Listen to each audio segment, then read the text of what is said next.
George Orwell famously said that political language is designed to make lies sound truthful and murder respectable.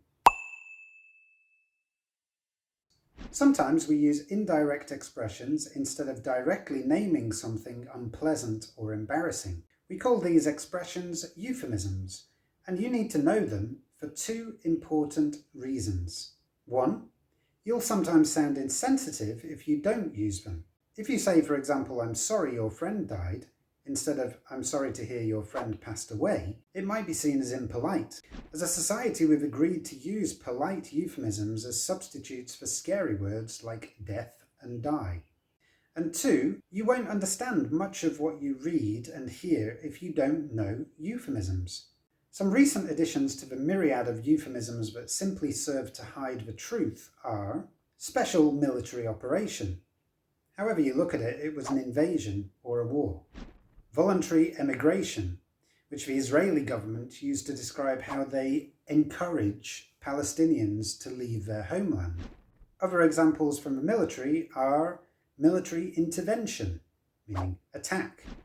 Friendly fire, bullets coming from your own side which cause death or injury. Collateral damage, when an attack kills innocent people or damages homes or infrastructure. Ethnic cleansing, genocide. Enhanced interrogation, torture.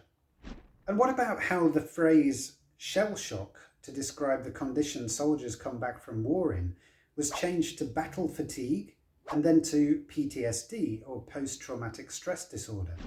It kind of hides the truth about what is really going on.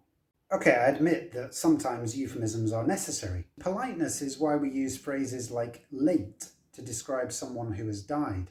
If you're unemployed, one useful euphemism to use is that you're between jobs. It sounds much more positive. But if your boss tells you that the company is going to have to let you go, they mean they're firing you. When a criminal has been sentenced to time in prison, he or she is serving time.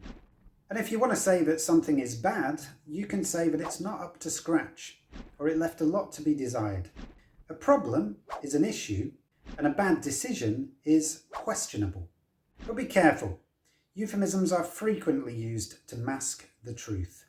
In the 1960s, a British politician had a reputation for alcohol abuse, and a satirical magazine subsequently described him as tired and emotional. It's now used as a stock euphemism for someone who is drunk. As a result, journalists are cautioned against using it, even if they mean actually tired and actually emotional, because it could be considered defamatory.